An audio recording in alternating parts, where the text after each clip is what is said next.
Do you think that anti-Semitic smears which were used to take down you and other leading supporters of Jeremy Corbyn came out of an organised campaign?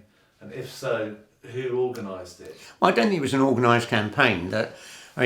When Jeremy Corbyn became the leader, so many of the Labour MPs were horrified that we finally got a real lefty and they didn't share his views. So they were critical of him, undermining him, but it wasn't an organised conspiracy. And it was only, when that mad Labour MP, John Mann, now of course he's been appointed to the Lords by the Tories as reward for all the damage he did. He organised to have a camera crew filming him, shouting in my face I was a Nazi apologist, and then launching this big lie that I said Hitler was a Zionist. And then the General Secretary of the party suspends me without picking up the phone to say, had I said any of this? But of course what we now know is this is nothing, it wasn't anything to do with anti-Semitism, it was about getting rid of the then Labour leader Jeremy Corbyn. And not just me, Chris Williamson, Labour MP, who supported him, he was suspended. Loads of Jeremy's supporters were suspended. Now some people think that alt-right played an important part in smearing Jeremy's supporters. Do you agree with them? Who? The alt-right? Who? Like the right wing? Do you think there's any right-wing conspiracy to smear Jeremy's supporters? Well, of course, the right wing are always terrified at the idea there might be a genuine socialist prime minister, and therefore, they just were determined to try and get rid of Jeremy, because if you remember, in the 2017 election, he got the biggest increase in the Labour vote for 72 years, came within 2% of defeating the Tories, and from that moment, the establishment, the financial sector and all that, were terrified, we're going to have a prime minister that stops all our tax dodging. Right. And Jeremy has admitted recently he made mistakes during his leadership of the party.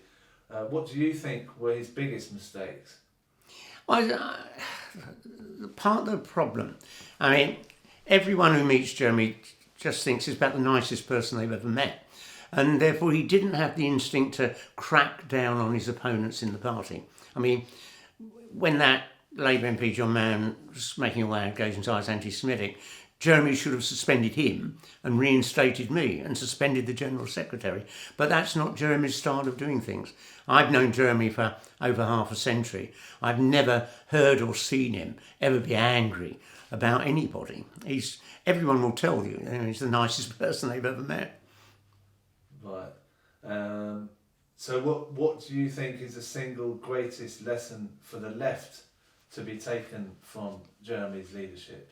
Well, if you look back, that first 2 years and then that huge improvement in our poll ratings, he did very well. But then all the lies and smears and undermining were being piled on. And I don't see what it is you can do about that. Your enemies are going to be throwing all this rubbish at you. You've just got to stand up to it. And I think, that because he's such a nice guy, he didn't clamp down on all his real enemies in the party. I've never had any problem doing that. You would have done that? Oh, absolutely. Well, literally, I had to, get rid of the existing leader of the Labour group at County Hall so that I could take over. That was like an internal coup, and it was, not popular with the media. Right. Okay. So, do you still think there's a parliamentary road to socialism after all that's happened with Jeremy? Literally, you can have that route, but I think the trouble is Keir Starmer's felt he has to adjust more to the centre, distance himself from the left. So, hopefully, before I'm dead, we will get another real old good radical lefty leader at some point.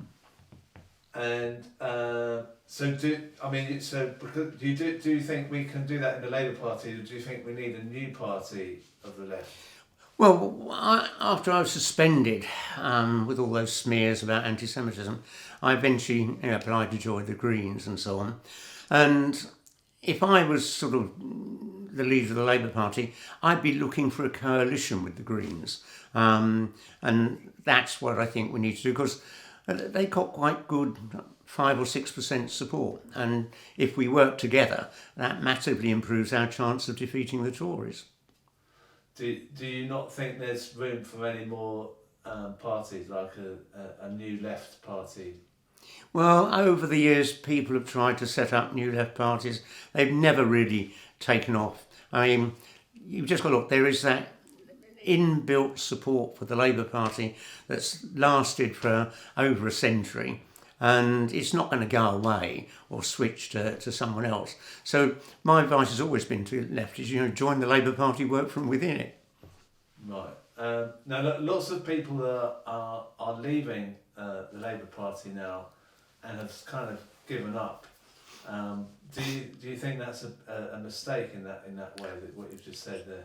Of course it's a mistake. Well, we've had often quite right-wing Labour leaders.